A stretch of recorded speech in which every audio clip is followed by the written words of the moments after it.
Gracias, María José. Bueno, gracias al Instituto Panamericano de Geografía e Historia y gracias a todos quienes están aquí esta tarde. Eh, bueno, María José ha dado el título de la conferencia: Del choque de civilizaciones a la alquimia humana, conquista, fundación y poblamiento español de San Francisco de Quito. En las tres conferencias anteriores hemos visto el contexto para llegar a este momento y entender lo que es una ciudad y una urbe en el sentido occidental actual, o más próximo a nuestro concepto de ciudad. ¿Qué pasa cuando llegan los conquistadores al territorio actual de Quito? Bueno, primero encuentran un Antahuantinsuyo dividido en una guerra civil entre Huáscar y Atahualpa, como sabemos todos, una guerra de carácter no protonacional, como se ha dicho muchas veces, que es una tergiversación completa, por no decir una estupidez. Esta interpretación que se ha dado, en realidad era una lucha por el poder y por distintas panacas entre sí. Aprovechando esta lucha, Pizarro llega de forma, ¿cómo llamarlo? Históricamente, de forma crucial, ¿no? Esos momentos de la historia que a veces uno se sorprende porque si hubiera llegado quizá un poco después o un poco antes, no hubiera encontrado las condiciones que le hubieran permitido la conquista de forma eh, tan fácil como se le presentaron, ¿no? Finalmente.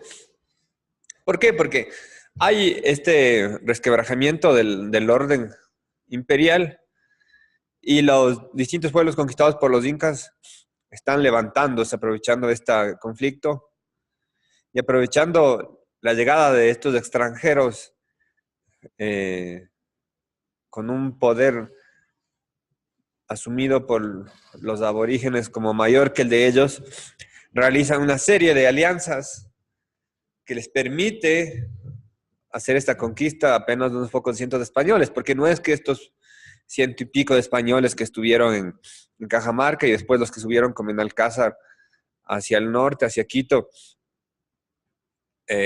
pelearon y se enfrentaron y derrotaron a los incas y a sus ejércitos, ¿no? Sino que fue una serie de alianzas, por ejemplo, con los cañaris en el sur, más cerca de lo que ahora es Cuenca, hacia arriba, hacia el norte, lo que les permitió atacar y dar el golpe definitivo al poder inca. Quiero leer esta cita al respecto para no extenderme más ahí, porque mi objetivo no es profundizar tanto en los hechos puntuales de la conquista, sino en el proceso de la formación de la ciudad española. El historiador Galo Ramón Valareso resume este proceso así. La conquista usualmente es descrita, como sabemos, como españoles contra indios, pero en realidad no tiene nada que ver. En los señoríos norandinos serranos se produjo una crisis generalizada que provocó el enfrentamiento de muy diversas facciones. Los pueblos locales guiaron a Benalcázar contra los enclaves Mitmaj o Mitimaes, poblaciones foráneas introducidas por los incas, como sabemos. La descendencia de Atahualpa fue liquidada por Rumiñahui. Rumiñahui pasó a cuchillo igualmente a 4,000 pillajos, zambisas y coyaguasos, como lo habíamos mencionado ya, porque justamente los zambisas, los pillajos y los coyaguasos eran uno de los grupos étnicos que se estaban levantando en contra de los incas, ¿no? Y después, bueno, de esta matanza que se protagoniza en Pomasqui, acaban de decidirse y salían como en Alcázar y los conquistadores en contra de los incas, que es el factor decisivo para que finalmente Rumiñahui sea derrotado en Quito. Quisquis, uno de los generales más importantes del Incario, fue ejecutado por su propio ejército en ejército de Guambracuna, perdón. Los señoríos buscaban recuperar su autonomía a una alianza con los españoles. Los señores locales, desde el cacique de Sucyo de Zambisa, Sancho Hacho de la Tacunga, Quimba Puento de Cayambe, Otavalo Ango de Otavalo, Caranguelín Puento de Carangue, los Cañaris y muchos más ya se habían puesto del lado de Benalcázar contra los incas. Así se produjo en verdad la conquista de Quito. Esa es la realidad histórica que permitió que un grupo de unos pocos decenas un poco más de un centenar de castellanos dominen un territorio tan extenso como lo era el norte del Tahuantinsuyo y en este caso Quito, ¿no? Y lo mismo sucedió en las distintas partes del, del Tahuantinsuyo, de lo que se llama en una designación historiográfica actual el Imperio Inca, ¿no? Que como ya explicamos, imperio no es una palabra suficientemente histórica para entender lo que era el Tahuantinsuyo, porque el Tahuantinsuyo era el universo de los incas, no era un imperio en el sentido que entendemos hoy en día, ¿no? Mucho menos un imperialismo económico a lo británico, nada de eso. Pasa esto, Quito se funda el 28 de agosto de 1534 en las cercanías de la laguna de Mojanda, en lo que ahora es la provincia de Chimborazo, cerca de Riobamba. Se hace el acto jurídico positivo de la fundación, pero sin embargo se lo manda a Benalcázar a que asiente la fundación e instale el cabildo. Efectivamente, Benalcázar viene y en ese ascenso, desde el 28 de agosto hasta el 6 de diciembre, pasan los sucesos que acabo de leer en esta cita, estas alianzas con los señoríos indígenas, la derrota total de los incas en el norte, y llega a Atahualpa, perdón, Benalcázar a Quito, y asienta y funda el cabildo, no la ciudad. La ciudad ya había sido fundada. Funda el cabildo, la institución del municipio, del ayuntamiento.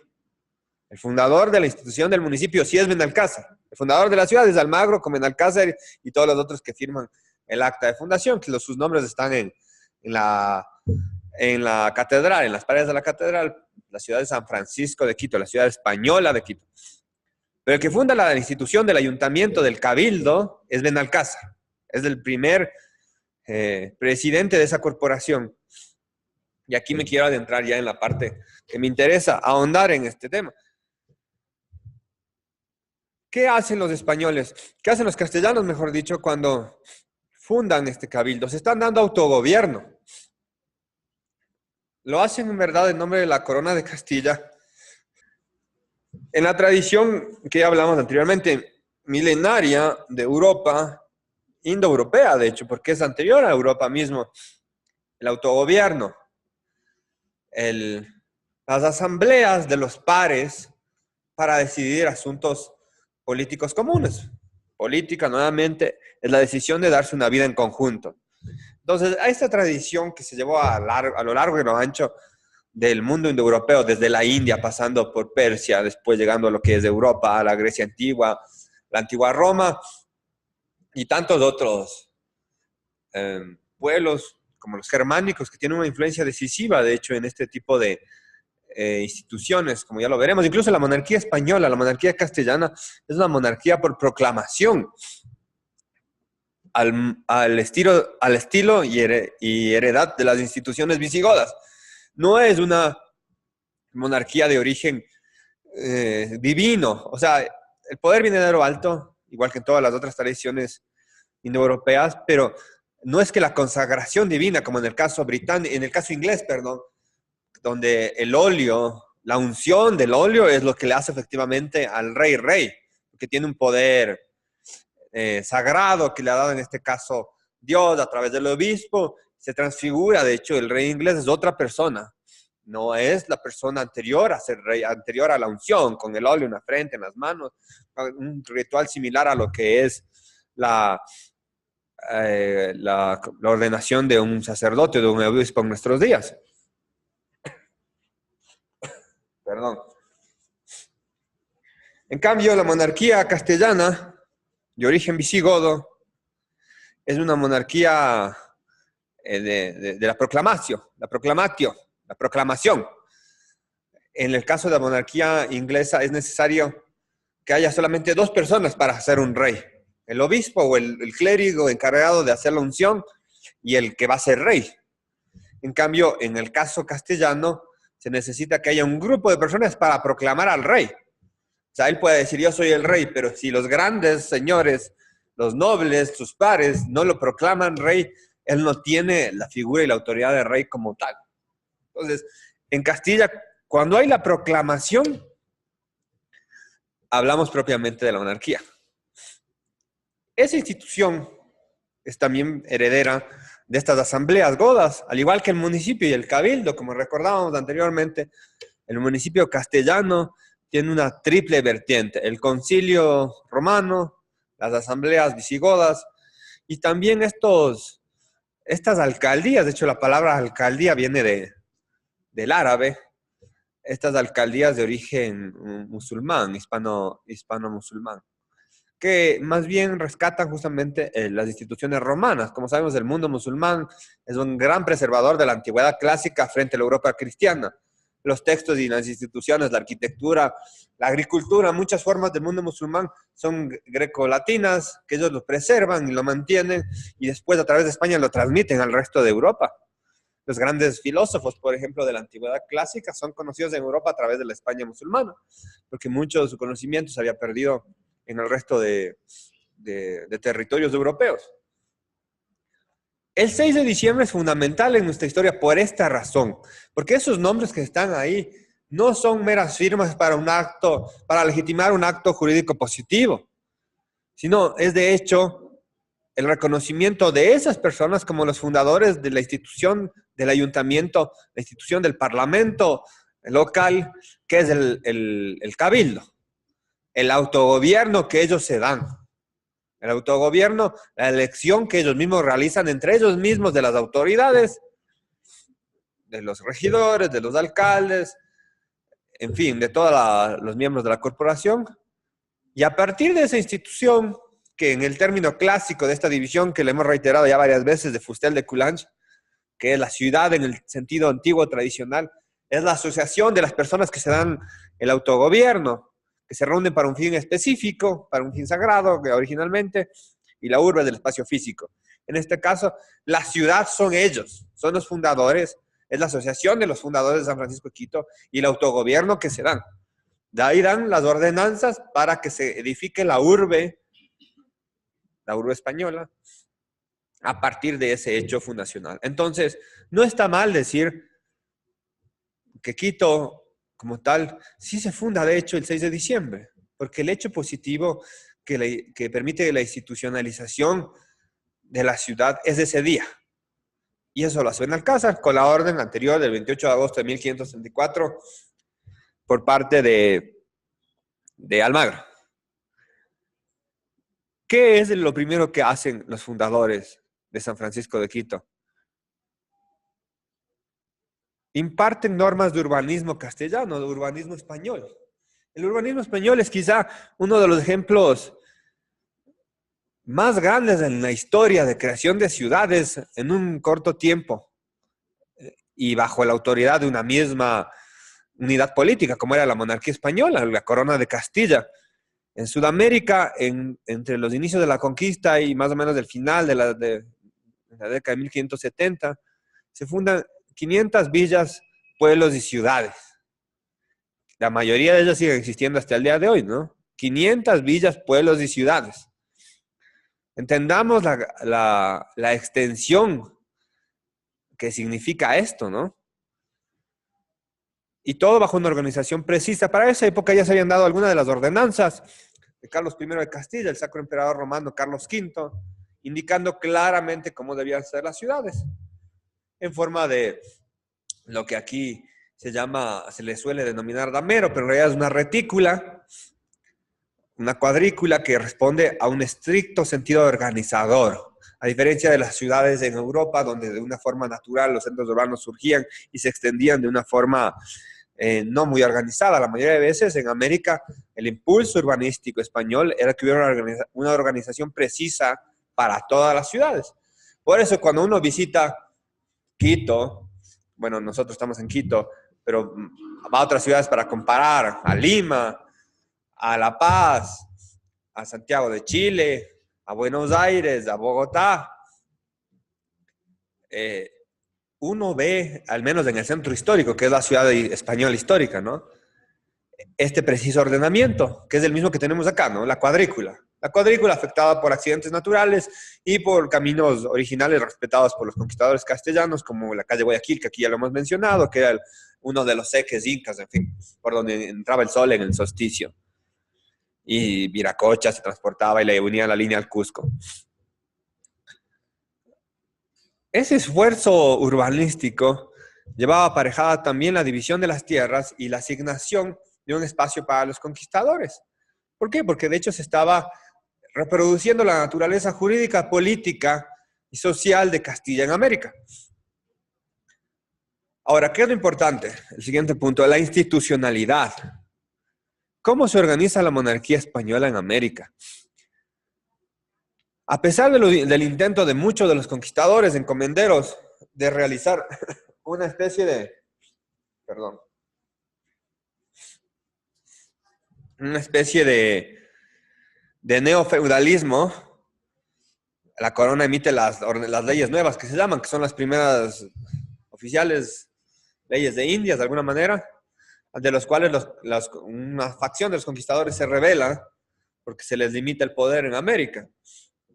Y bueno, y se produce la guerra civil de los conquistadores, que Quito participa, la famosa batalla de Iñaquito, donde se nos da el título de muy noble, muy leal.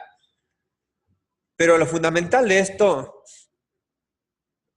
es que debido a esas ordenanzas, el territorio americano es realengo, es decir, es de autoridad, dominio directo de la corona del rey, en soberanía compartida con las ciudades. El núcleo político fundamental, la institución fundamental, a diferencia de lo que dicen la mayoría de manuales históricos, no son ni los virreinatos, ni las capitanías generales, ni las audiencias. Esas son instituciones intermedias entre la autoridad neta local, que es el cabildo, y la corona. Y muchas veces actúan de forma transversal entre ellas, entre su poder, y están restringidas por completo, según las mismas leyes de Indias, de participar e interferir de ninguna manera en la toma de decisión del poder local, ni influir en la elección de sus autoridades, como los alcaldes y regidores, ni influir en nada que tenga que ver con la autonomía propia de cada ciudad. De hecho, hay estudios históricos como la de la historiadora israelita Tamar Herzog, que cuando estudia los ministros de la audiencia de Quito, ella concluye que más bien la audiencia de Quito estaba cooptada por el poder local de la ciudad. Entonces, la ciudad tenía que, en una permanente negociación con los ministros de la audiencia, permitir que su poder fuera efectivo.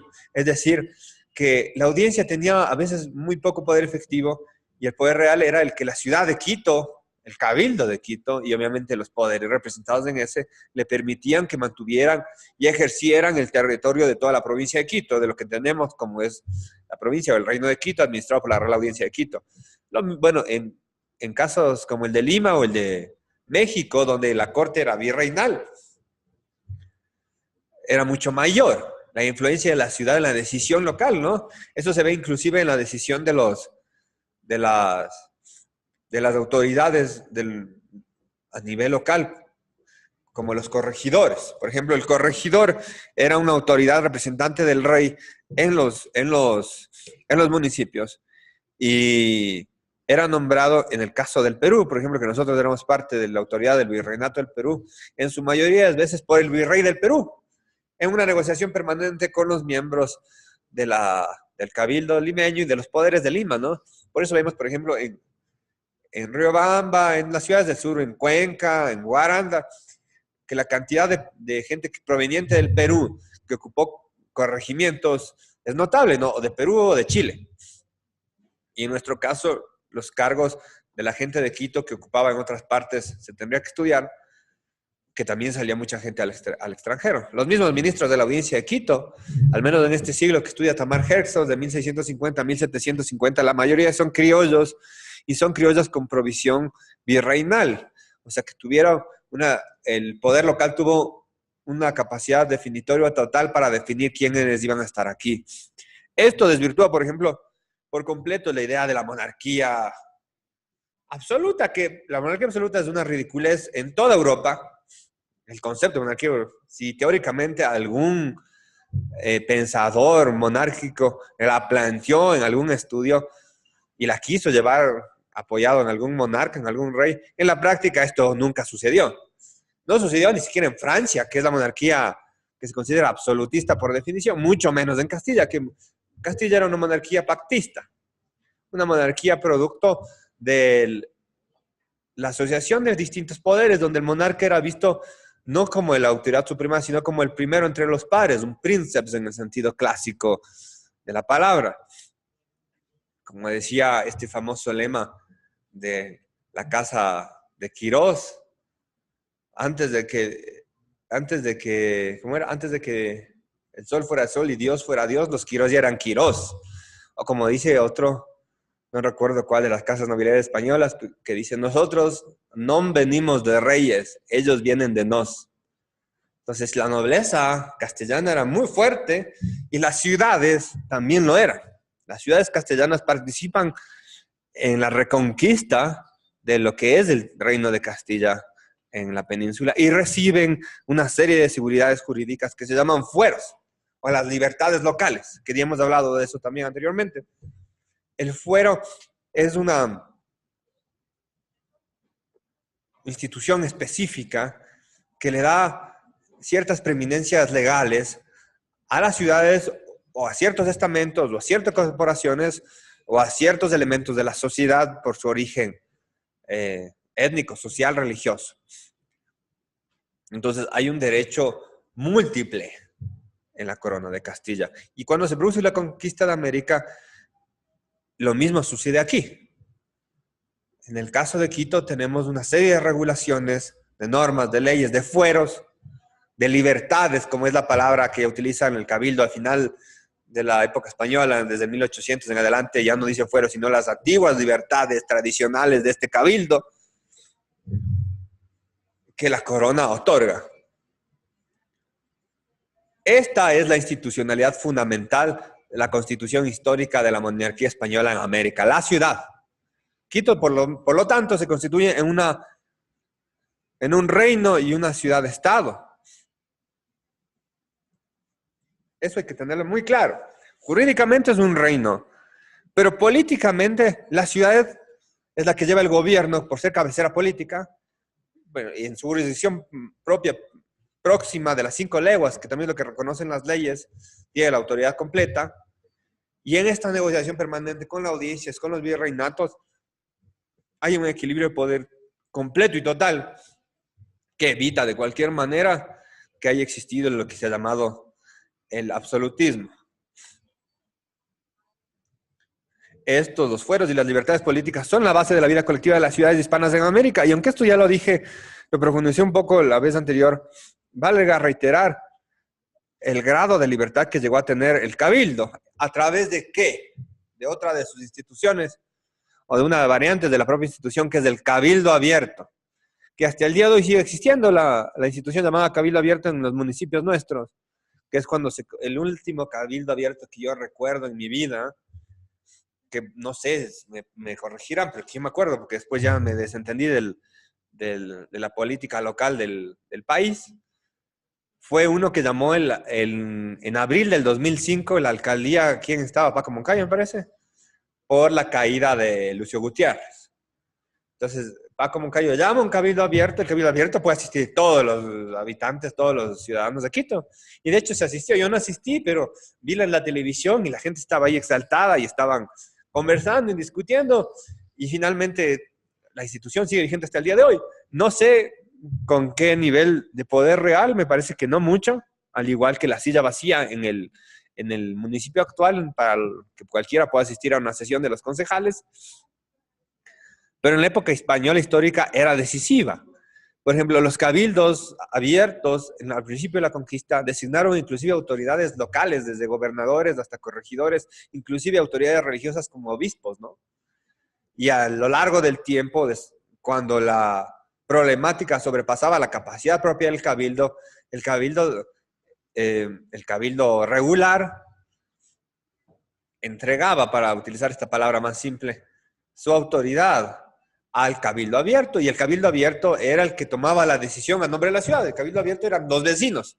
El vecino era lo que hoy diríamos del ciudadano, para dar un parangón entendible con términos actuales.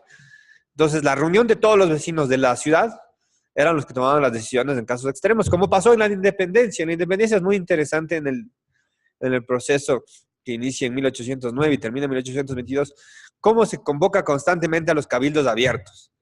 Porque el cabildo regular, obviamente, ante una circunstancia tan extrema, se ve obligado, ¿no? Y es interesante ver la participación política directa de todos los vecinos de Quito en esos procesos, como en el caso de la Junta del 10 de agosto, ¿no? Y más adelante, en fin. Inclusive en la República de Colombia los cabildos siguen teniendo una importancia fundamental y cuando Bartolomé Salón comete una masacre aquí en Quito en 1823, el cabildo republicano, ya republicano quiteño, representado por, por funcionarios puestos directamente desde Bogotá por Bolívar, a pesar de esa decisión política, esa correspondencia política que tenían directamente con el poder, hace un reclamo a nombre de la ciudad al poder central de la República de Colombia. Entonces, el municipio tuvo una transición muy fuerte en la independencia para tratar de mantener su autonomía y de luchar para que su institucionalidad no fuera socavada como cuerpo intermedio entre lo que era esta novedad absoluta en el mundo de su época, en todas partes, porque no existía en ninguna parte lo que ahora llamamos el Estado-Nación, las repúblicas, y finalmente acabó cediendo. La institucionalidad española de las ciudades se extiende más o menos después de la República en su conformación original o más próxima a sus orígenes hasta la época de Gabriel García Moreno, que Gabriel García Moreno hace la gran reforma administrativa del territorio ecuatoriano y da lo que nosotros entendemos hoy en día como que es la organización territorial ecuatoriana con provincias, cantones, le quita un montón de atribuciones a los municipios y pasa a ser lo que hoy en día entendemos lo que es un municipio, ¿no? Algo mucho más acotado y limitado. Algo que se encarga exclusivamente de decisiones de obra pública, de infraestructura, de desarrollo urbano, en fin. Pero el cabildo hispano tenía otro tipo de facultades completamente distintas. Por ejemplo, tenía facultades judiciales. Los alcaldes, además de sus funciones administrativas, eran jueces de primera instancia. O sea que si había alguna controversia legal, primero se acudía a los alcaldes del cabildo de la ciudad y ellos resolvían. Y si una de las partes no se sentía satisfecho, se seguía a las siguientes estamentos del poder legal para continuar la controversia, ¿no? Como en el caso actual nuestro, están los juzgados de primera instancia, después están los de apelaciones, después está la Corte Nacional de Justicia, después está la Corte Constitucional, que es el tribunal máximo. En este caso era primero los cabildos, después la Real Audiencia, después estaba la sede virreinal, que a veces era subsidiario, porque el derecho castellano no era positivo como lo entendemos hoy en día, no era una institucionalidad jerárquica por completo, sino que a veces el cabildo directamente pasaba su representación al Consejo de Indias y se saltaban a la audiencia y al virrey, y el Consejo de Indias aceptaba la petición y resolvía, o a veces se iban directamente al rey. La última instancia judicial de la corona, por supuesto, era el rey, ¿no? Pero imaginémonos que el rey, con una monarquía de casi 22 millones de kilómetros cuadrados en su época más extensa y con alrededor de 30 millones de súbditos también en su mayor época, no podía atender cada caso. Entonces, por eso existían todas estas instancias. Y la ciudad, en la mayoría de casos, resolvía la mayoría de controversias legales, ¿no? Obviamente, hoy en día, a nosotros nos parece eso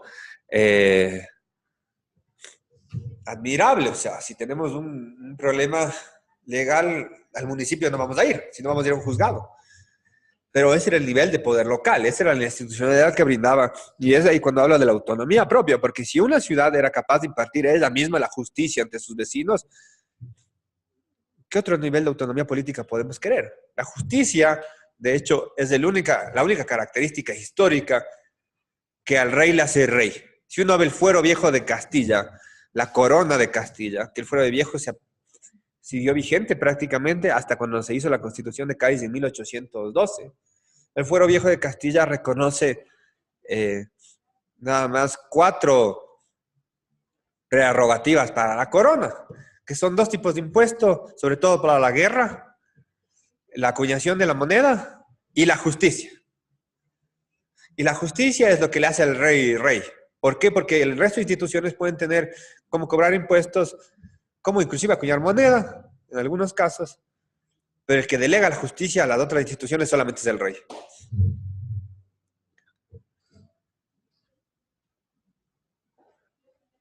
Bueno, y en ese sentido vamos a hablar un poco del mestizaje biológico y cultural, porque distinguir es entender y entender es ser libre.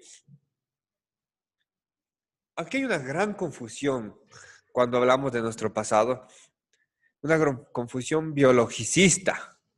¿Se han dado cuenta que cuando se habla de nuestros países siempre se refieren como países mestizos, que efectivamente son países mestizos a nivel biológico? Pero es una visión completamente moderna, ¿no? O sea, la concepción de que la definición de la unión de sangres, la unión de distintos tipos de humanos, determina lo que es una persona, no existía. Para las leyes, las costumbres castellanas, por ejemplo, la raza, incluido el concepto de raza, no es el concepto de raza biológico que se entendió después a través de los pueblos anglosajones, sobre todo, sino es la estirpe. Los descendientes de españoles en América, sin importar el grado de mestizaje, por padre, por varón, son castellanos para todos los efectos. Y en la vez pasada ya comenté hasta estos ejemplos de los conquistadores mestizos de América del Sur. Fajardo, quizás el mayor ejemplo, ¿no? Un mestizo biológico 50-50 por completo, padre castellano y madre indígena de una isla, de las islas del Caribe, que es el conquistador de Venezuela, es como el Benalcázar para nosotros. Y bueno, y muchos más. Acá, Diego, el hijo de Diego de Almagro, era hijo de Almagro, hijo de una indígena panameña. Y ni hablar del Río de la Plata, que ya puse ese ejemplo, pero reiterémoslo. El Río de la Plata fue hecho en su totalidad una conquista de mestizos biológicos. Pero culturalmente, esa gente no era considerada mestiza, era considerada español. Y se les criaba como españoles y tenían todas las preeminencias legales de españoles. Formaban parte de la República de Españoles, según las leyes de Indias, y vivían como tales. A diferencia de lo que se ha dicho, yo escuché una vez una barbaridad a un académico, perdón,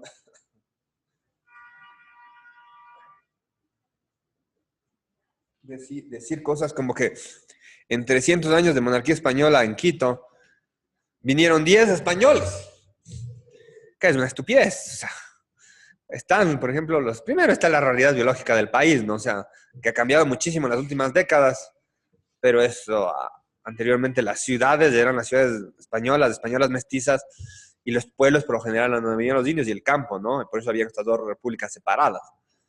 Segundo, bueno, están los documentos, o sea, los catálogos de pasajeros a Indias están llenos de gente que venía a América, y en el caso de Quito, si se investiga y se hace alguna vez alguna estadística, que yo nunca me la planteaba hacer, se va a encontrar un montón de gente que venía inclusive con familias enteras. En Quito, en el mismo siglo XVI, vinieron muchas familias españolas a sentarse. Los primeros conquistadores españoles eran en su mayoría hombres, vinieron y se mestizaron en su mayoría, a veces otras no, porque esperaron traer mujeres de España para casarse con mujeres españolas. Y hubo pocas mujeres en la conquista, pero sí hubo mujeres. En el caso de Quito hubo al menos una mujer en la conquista, o dos. Desde el inicio, con Pizarro y con Benalcázar, ¿no? Una de apellido Hernández, se me va el nombre ahora. Hay esta política de poblamiento. En un punto la corona de Castilla deja de llamar conquista. También me parece que lo mencioné. Los reyes de Castilla tienen una particularidad que el resto de reyes de Europa no la tuvieron, que ellos se buscaban asesorarse de las mejores mentes de su momento. Entonces, cuando hay las controversias legales en torno a la conquista de América y filosóficas, se aglutinan alrededor de filósofos, teólogos, pensadores, no solo castellanos, sino de la mayoría de Europa. Hay estas grandes controversias, por ejemplo, con el famoso padre de las casas, ¿no? O sea, el padre de las casas va y visita al rey, más allá que el padre de las casas, ese es otro tema, es inexacto del todo, pero en fin.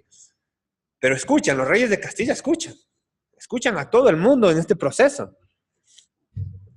Cosa que no pasaba con un rey de Francia, ni con un rey de Bohemia, ni con un rey de Inglaterra, ¿no? Los reyes no escuchaban, no buscaban, la ley emanaba de ellos y se acabó. Pero en caso de esta ilustración española, Ellos estaban siempre preocupados de entender qué era la realidad y qué es lo que estaba pasando. Y de una manera bastante consciente entendían que había gente que sabía más de ellos, de estos temas. Y los convocaban y les hacían caso. Las leyes de Indias, cuando alguna vez tengan oportunidad de visitar una biblioteca en el Ecuador que tengan las leyes de Indias, que las hay. Las leyes de Indias son 3 tomos los originales y uno más de comentarios, producto de estas disquisiciones, producto de estos asesoramientos, ¿no? El reconocimiento de los indígenas como humanos, por ejemplo.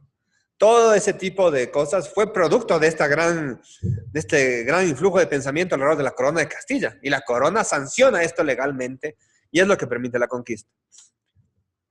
Es lo que permite la conquista ya no vista como conquista, valga la redundancia, sino como poblamiento. Entonces, en un punto deja de haber este concepto de conquista y pasa el poblamiento.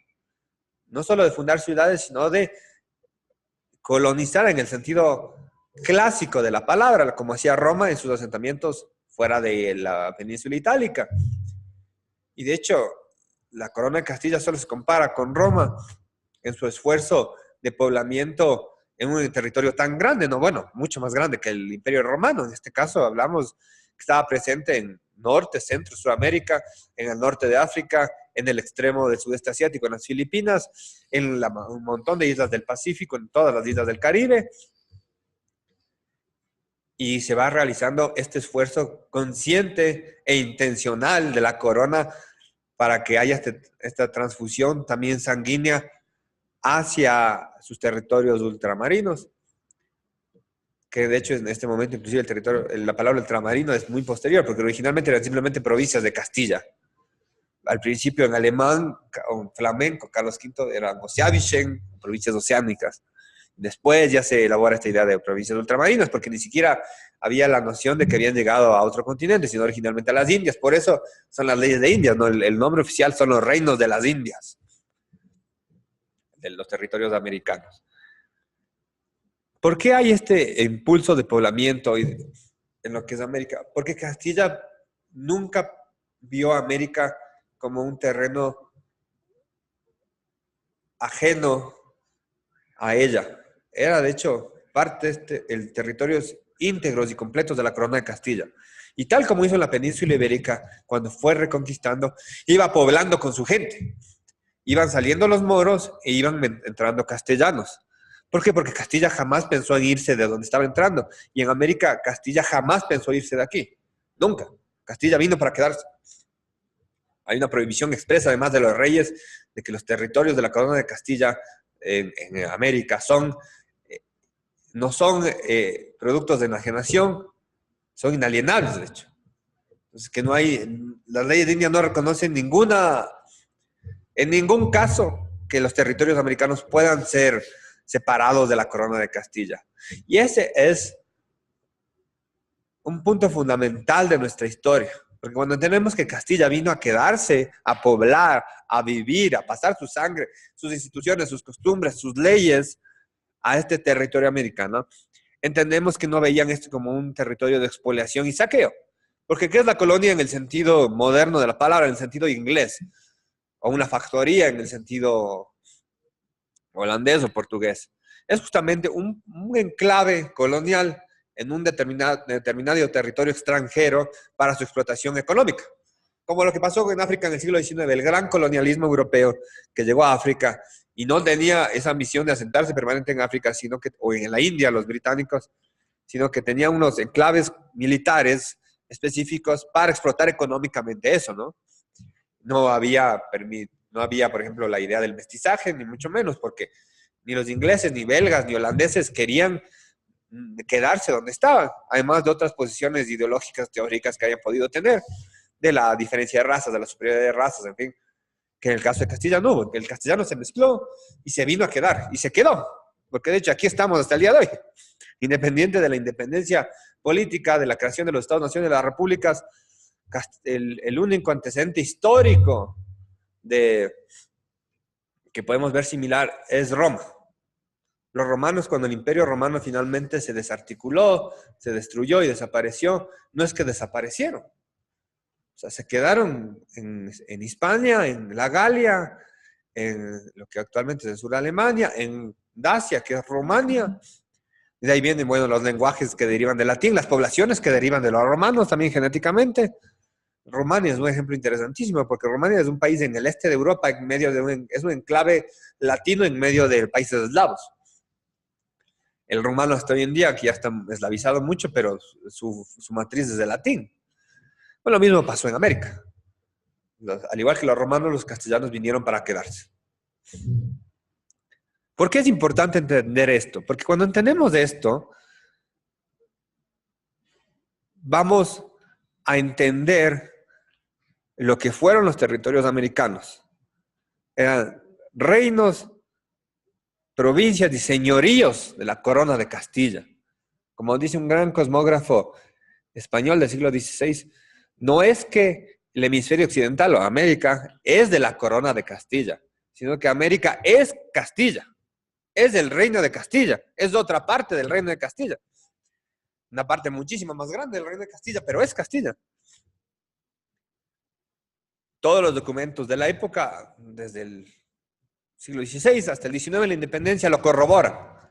No hay ningún documento donde uno pueda encontrar, por ejemplo, referencias donde diga la colonia de Quito. Siempre es la provincia de Quito, el reino de Quito, la presidencia cuando es términos políticos, o la Real Audiencia cuando es términos administrativos, pero no hay un solo documento donde se hable de colonia. Inclusive cuando se firman el Acta de Independencia de Quito en 1822, no la de 1809, que no es el Acta de Independencia, la de 1822, y el acta de reconocimiento de la independencia de la República del Ecuador por España en la época de Flores, se dice clarito, ¿no? El antiguo y conocido Reino de Quito. Entonces, eso era de parte y parte, porque el acta de independencia lo firman los quiteños que hicieron la independencia en ese momento.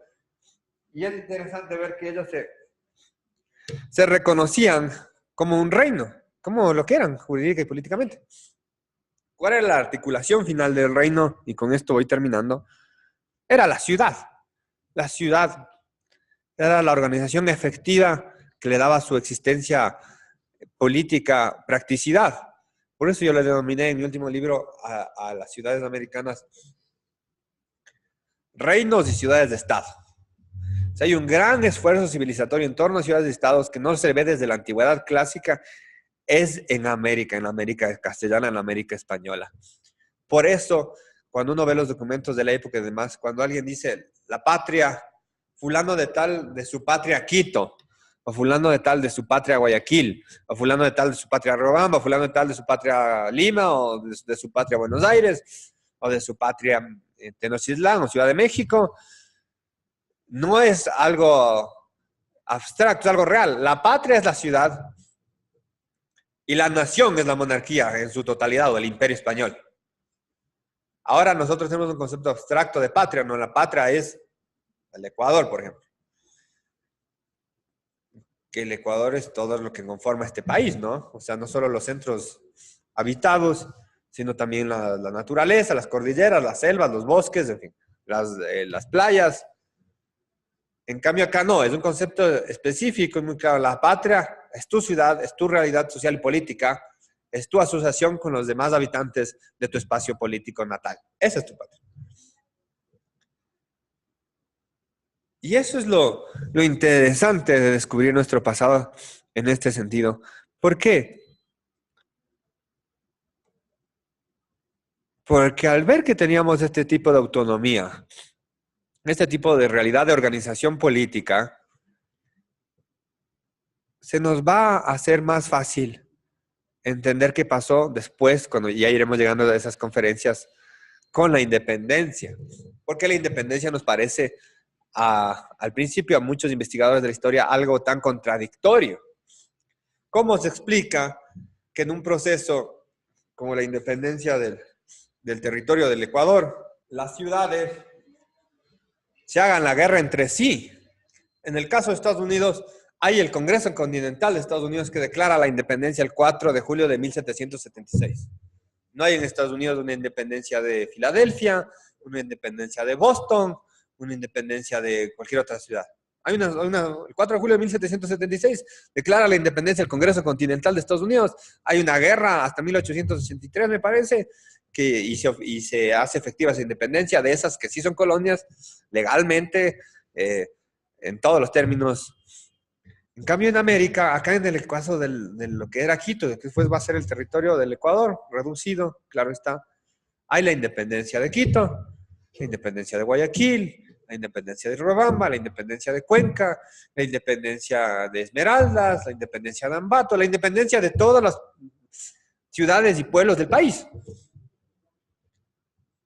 De todas. ¿Cómo se explica esto? ¿Por qué las ciudades actúan de esa forma autónoma? ¿Por qué se hacen la guerra entre ellas? ¿Por qué Riobamba en el proceso de 1809 autonomista le declara la guerra a Quito y Pasto le declara la guerra a Quito y Quito le declara la guerra a Cuenca y Guayaquil le declara la guerra a Quito? Y estamos guerra entre nosotros mismos. ¿Por qué? ¿Por qué se produce esa dinámica? ¿Por qué? Porque eran ciudades autónomas. Tienen capacidad. Pongámonos a pensar lo que significa que una ciudad que supuestamente estaba dominada por un poder extranjero como España, que no era un poder extranjero, España era esto, arma su propio ejército y lanza su ejército no en contra del ejército ocupador extranjero, sino en contra de las ciudades vecinas, en contra de la otra gente que era tan del territorio de ellos como ellos mismos. ¿Cómo se explica que el Riobamba nos ataque a los quiteños? Todo este conocimiento que hemos hablado nos va a facilitar entender lo que pasa en la independencia y lo que pasa en la conformación de los estados-nación ecuatorianos, en el estado-nación ecuatoriano, los estados-nación sudamericanos. Nos va a proporcionar una lógica que nuestra historiografía actual no la tiene. No la tiene, ¿por qué? Porque asume presupuestos errados. ¿Y cuáles son esos presupuestos errados? Y con eso cierro para dar paso a las preguntas, comentarios que puedan tener. Que fuimos colonia, que como colonia fuimos gobernados por una potencia extranjera por 3 siglos, por un Estado-nación extranjero, el Estado-nación llamado España, que el Estado-nación en España no existía. El Estado-nación en España es tan novedoso como el Estado-nación de Ecuador. En el siglo XIX se crea, no existía. Existía la monarquía española, que era una reunión de reinos, de señoríos, de provincias del antiguo régimen. Incluía los reinos, los señoríos, las provincias de América, o de las Indias, y igual que otras partes de América. Que al haber sido colonia estábamos sujetos a la explotación, a la expoliación, que implicaba que había una ocupación extranjera permanente. ¿Dónde están las tropas de ocupación extranjeras en Quito? ¿Dónde? Cuando el 10 de agosto de 1809 se proclama la independencia, no la independencia, pero se proclama la Junta Suprema de Quito, que vean que hasta yo tengo metido el cassette de las fechas oficiales. ¿Quiénes son los milicianos? Quiteños. ¿Ante quién se levantan? ¿Van a un cuartel extranjero? No, no hay ningún cuartel extranjero a donde ir. Son los mismos quiteños que están reclamando ante otros quiteños. ¿Dónde están las tropas de ocupación extranjeras en nuestro territorio? Eso, una colonia implica que haya tropas de ocupación extranjeras. ¿Dónde están? ¿Dónde vivieron? En América, hasta la época de la independencia, nunca hubo soldados peninsulares de forma permanente. Las milicias eran locales, o sea, el poder militar era local. Solamente al final, cuando ya la situación era irreversible para la independencia, es que se organizan expediciones como la de Morillo y la fracasada de la que fracasa Riego en 1820 para ya hacer frente a lo que era una guerra, en este caso continental, civil, con potencias extranjeras metidas como Inglaterra. Y ni así nunca las tropas peninsulares, que tampoco son extranjeras en América, porque los españoles, España era todo, eso hay que entenderlo, sobrepasan la cantidad de tropas locales.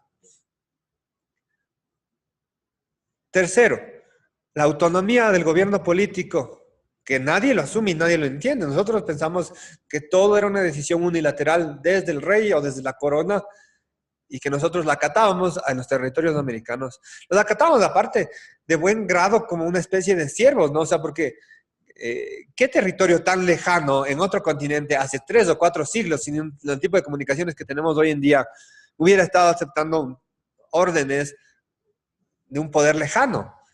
Esto tampoco se explica si no es con el conocimiento político real, que el poder estaba en los cabildos, en las ciudades y en una negociación permanente con las autoridades reales. Y eso permitía que la élite local quiteña, por ejemplo, participe de la élite imperial, que haya habido quiteños en altos cargos en todas las instancias del gobierno español. Y finalmente el mestizaje. Cuando se habla de mestizaje, que esto es un mito ecuatoriano, ecuatorianista brutal, el mestizaje es querer lavarse las manos. La historiografía ecuatoriana, con el discurso del mestizaje, ha querido deslindar la responsabilidad de los descendientes mestizos de los españoles del gobierno español en América por 3 siglos. Porque aquí hubo un gobierno local y hubo un gobierno autónomo. Y también ha querido deslindar la responsabilidad de los gobiernos indígenas que aceptaron la corona de Castilla. Y decir, no, el mestizo estaba excluido y no tenía participación, y había una oligarquía criolla y había una oligarquía indígena que se repartían el poder en detrimento de todos los demás. Bueno, eso no explica cómo se produjeron la Escuela de Arte Quiteño, cómo se produjeron las universidades, cómo se produjo el desarrollo histórico, científico, urbanístico en 3 siglos. Si había una represión total de un elemento mestizo, supuestamente, ¿por qué este elemento aceptó 3 siglos de dominación? ¿Por qué este elemento no se rebeló? Siempre que nos hablan de las rebeliones en la época que existieron, por supuesto, española, son rebeliones indígenas. Son rebeliones indígenas. Y tendrán sus razones o no de haberlas llevado adelante, pero son claramente de un sector específico de la población. ¿Dónde están las rebeliones mestizas? Las rebeliones mestizas como tales, como reivindicación de la cultura mestiza. No ese discurso que nos han querido decir que había las alcabalas, y las alcabalas, por cierto, que fue liderada por españoles peninsulares, ¿no? O después la revuelta de los estancos, que fue una revuelta por impuestos al licor y a los tabacos y a otro tipo de cosas. No, una revuelta de la identidad mestiza. ¿Dónde había? ¿Por qué no hubo? ¿Por qué hubo 300 años de que nadie dijo nada de esto y de pronto de la noche a la mañana, cuando se funda la República, se quiere crear esta identidad impostada? No identidad biológica. Aquí nadie está discutiendo el mesticismo biológico, que el mestizaje biológico que existió, que es evidente, que nadie lo niega. Pero la realidad es que nos guste o no nos guste, al Castilla haber expandido su naturaleza política, jurídica y social y sociocultural en América, reflejó en cada uno de sus habitantes lo que era Castilla. Y aquí hay cosas que nos parecen tan ecuatorianas y tan autóctonas, que si a alguien le dice, ¿sabes qué? No, eso es de origen español, te pueden estar haciendo algo. Pero la realidad es que aquí las instituciones, las costumbres, la comida, las formas de vida tienen un origen castellano brutal, brutal, brutal. Eso se lo puede comprobar el día de hoy cuando uno se puede entrar en España y ver esos pueblos de adentro de España y ver que los pueblos de adentro de España, aunque sean de otro color de piel, de otras facciones, lo que sea, viven de una forma como lo viven acá la gente en los pueblos nuestros. La gente sigue yendo a la iglesia, la gente sigue haciendo las fiestas de los pueblos, sigue celebrando las fechas religiosas, sigue haciendo cierto tipo de comidas específicas que también las podemos encontrar acá. Y sigue sobre todo hablando y pensando en español, que eso es otra cosa que no se tiende a entender, que el idioma estructura el pensamiento de una forma específica. Al pensar en español, nuestra mentalidad es hispana, nos guste o nos disguste, pero es la realidad. Y con la irrupción de Castilla, y con esto sí termino, cambió, como hablamos de la vez anterior, que algunos no estuvieron ustedes en esa conferencia, toda la cosmovisión prehispánica. Pasamos de un tiempo cíclico a un tiempo lineal. De un poder divino, el Inca, a un poder pactista, de proclamación de la monarquía, de autogobierno a través de los cabildos, de las cortes, además, de una noción que no entendía claramente lo que era individualidad a la concepción plena de individualidad, entre otras muchas razones de ser. Entonces, cuando vamos desgajando todo lo que significa, en teoría, este mestizaje que muchos le llaman, mestizaje cultural, nos damos cuenta que hay una porción muy asimétrica del aporte de la conquista y del conquistador. Y esto no es apología, ni mucho menos, sino es la realidad histórica. La realidad histórica. Y mientras no seamos capaces de arreglar la realidad histórica, vamos a querer ver las cosas de una forma que no la fueron. Y no nos va a dar, sobre todo, y con esto acabo, una explicación coherente de nuestro pasado y de nuestro presente. Porque si aplicamos todo este tipo de criterios para analizar nuestra historia, nos encontramos un Ecuador en el 2018 donde absolutamente nadie nos puede acabar de decir por qué el Ecuador es como es hoy en día. Nadie acierta. Y eso es un reto que yo hago aquí, aprovechando el auditorio y aprovechando también la gente que nos va a ver a través de internet, que alguien explique la realidad del ecuatoriano con todos los supuestos historiográficos que el Estado-Nación Ecuador ha aceptado hasta ahora. Nadie es capaz de explicarlo. Nada más, muchas gracias. Y bueno, preguntas, comentarios, objeciones. ¿Nadie? Sí. Bueno, tenemos entendido que hay realmente dos momentos cerca de la Laguna de Cuenca que Quito va a ser fundado. El primero el 15 de agosto y luego va a ser el 28 de agosto de 1534. Y el nombre va a ser la ciudad de Santiago de Quito. Y por eso otra vez también tú manifestabas que ahí viene la discusión de que tal vez fue Guayaquil, no Quito. Claro. Ellos siempre dicen eso. Pero sabemos muy bien que era para de esa manera evitar que el famoso Pedro de Alvarado, que venía desde el sur, venga y se tome Quito, y al escuchar que ya fue fundado Quito, pues él tenga que volver por sus caminos. La ciudad de Quito se van asentando los famosos españoles, y vemos que en esta villa, San Francisco de Quito, van a estar más o menos unos 220 españoles, incluso se dice que son los negros. Y la lista de los personajes que están dentro de esta fundación va a estar escrito en las paredes de la Catedral Metropolitana.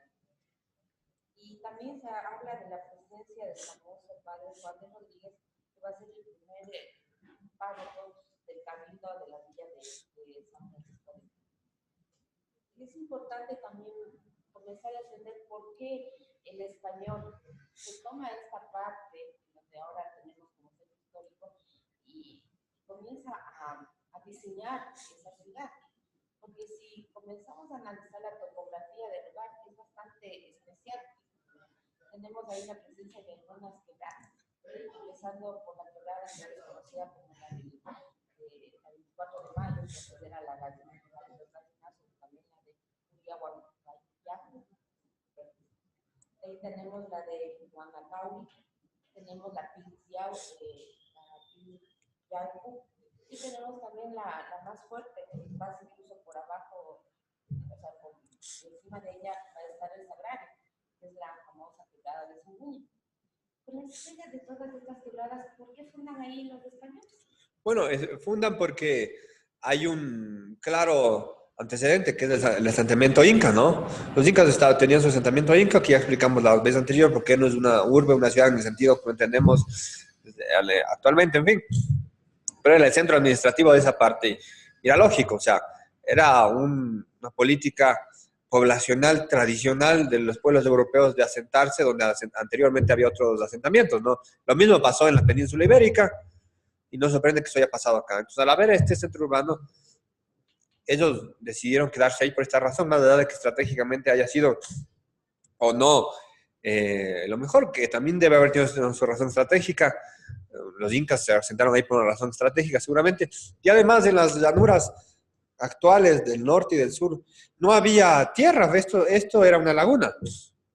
Y el sur también era una laguna. Entonces, difícil podrían haberse asentado. Quizá un poquito más al norte, hasta donde es el Ejido, o donde es la Alameda, pero ahí no había tampoco, sí, no había no había el terreno apto para eso. Entonces fue una decisión estratégica e histórica. Sí, tú tenías una pregunta. Sí. Bueno, siempre recalcar que es importante, ¿no?, el proceso de la construcción de nuestra historia y nuestra identidad como nación. En ese contexto yo entendí un poco que, digamos, el término colonia no está muy bien aplicado, digamos, digamos, al momento histórico que se vivió, debido a que nunca hubo, digamos, un gobierno, digamos, o milicia extranjera que venga a vivir acá, ¿no es cierto? Pero tal vez desde el punto económico, digamos, del punto económico, de que, digamos, tal vez culturalmente todos éramos mismos, pero desde el punto económico, tal vez no al ver la historia, creo que es clara que, digamos, los ¿Por qué? más protegidos, los indígenas, o los mestizos que no lograron, digamos, tal vez acuñarse, digamos, en la élite, tal vez desde ese punto económico no sería una colonia, debido a que, digamos, todo era asociado, porque no es que, digamos, que el desarrollo venía acá como tal, sino que de hecho el desarrollo fue producto incluso de levantamientos indígenas y de la lucha social. No, bueno, primero hay una gran falla teleológica, es el término técnico, la teleología. Primero hay que entender que los estados-nación, las repúblicas sudamericanas, armaron una historia falsa para justificar su existencia. Eso en historiografía se llama teleología. Cuando tú haces que todo el pasado le interpretas de una manera que calce para justificar la existencia de la República del Ecuador, o de la República del Perú, o del Estado mexicano, o de Brasil. Eso ya, desde el vamos, está errado. Porque y no solo aquí, en cualquier parte del mundo, cuando tomas el pasado y utilizas de forma sesgada algunas cosas para que justifiquen el momento presente, estás desvirtuando por completo el pasado.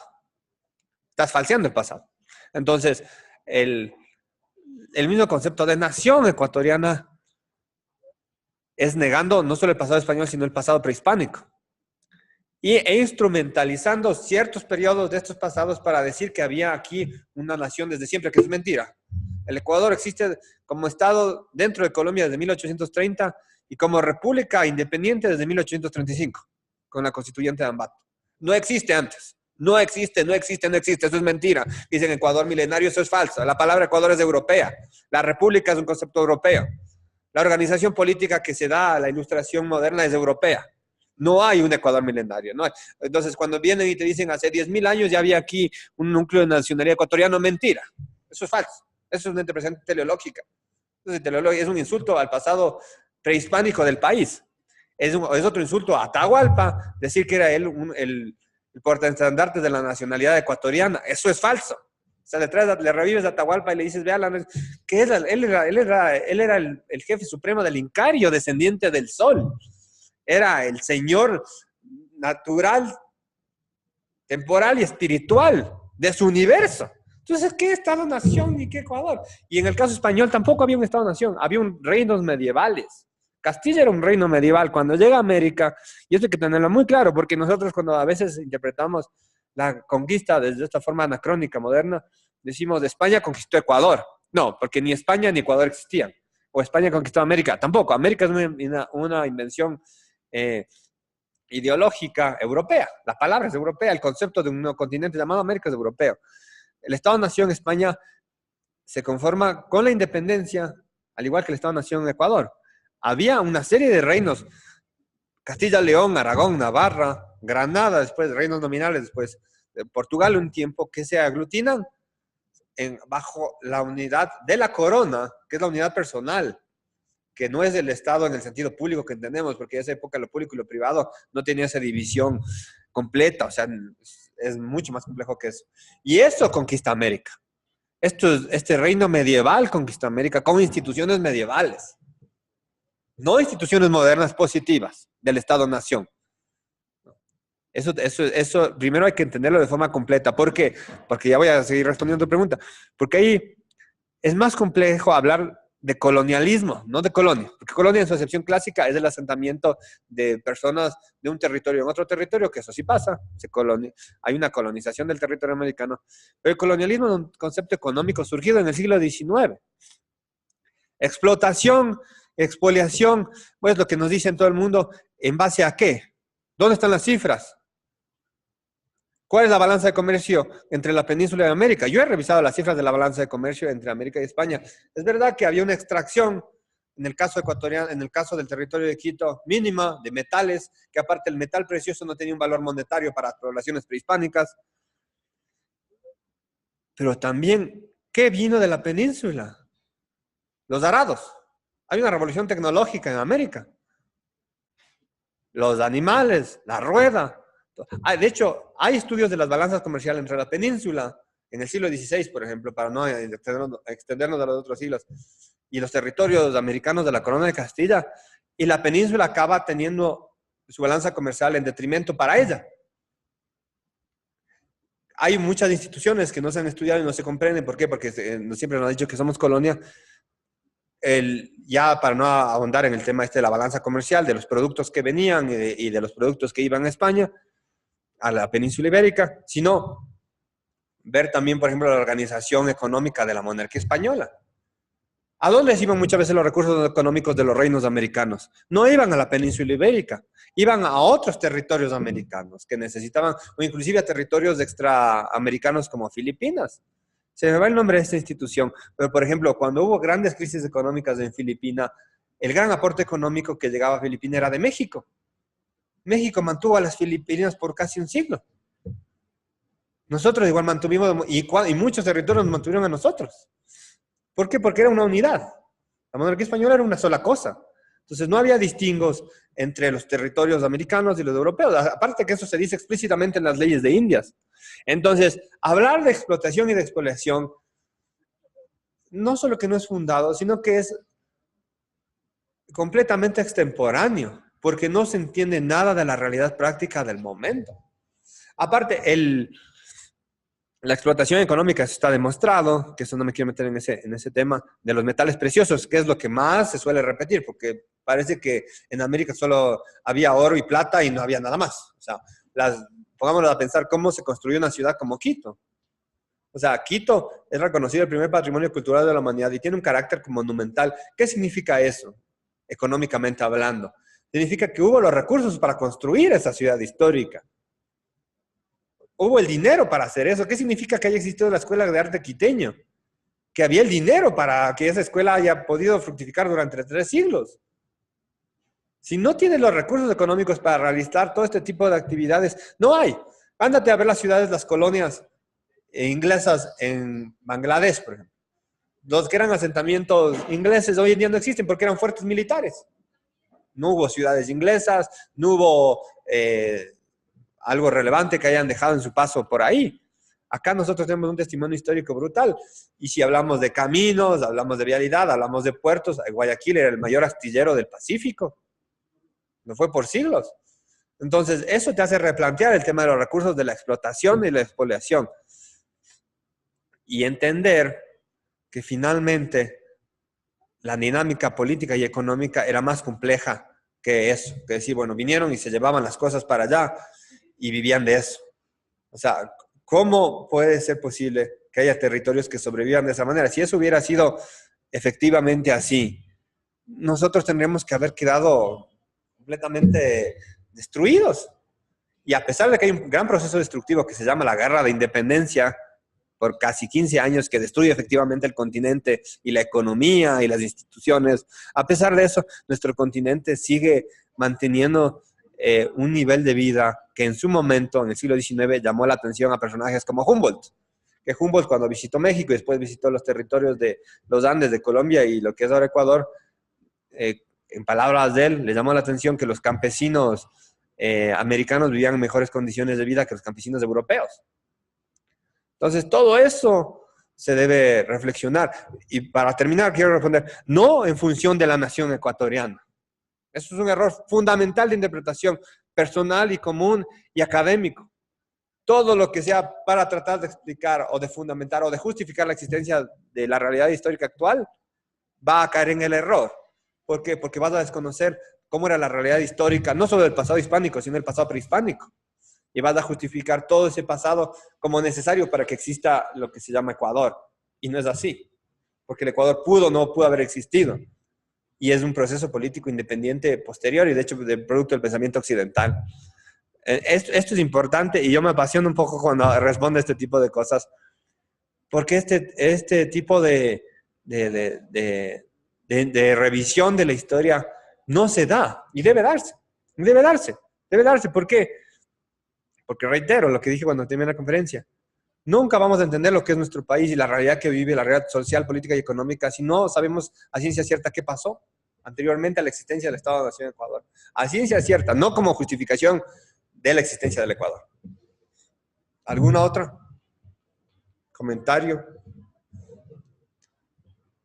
¿Nada más? Bueno, si no hay ninguna otra, les agradezco a todos mucho por la presencia y les invito a que a partir de la próxima semana ya no nos acompañen presencialmente, sino a través de la página del IPGH. Bueno, estas conferencias se están subiendo al IPGH, a la página de YouTube del IPGH, y desde la próxima vamos a hacerle solamente virtual. Entonces van a poder tener esas, y si se conectan, se inscriben, asisten virtualmente, también pueden hacer preguntas a través del internet, ¿no? O sea, así ahí podemos tener una dinámica a través de los medios virtuales. Muchas gracias. Una buena tarde.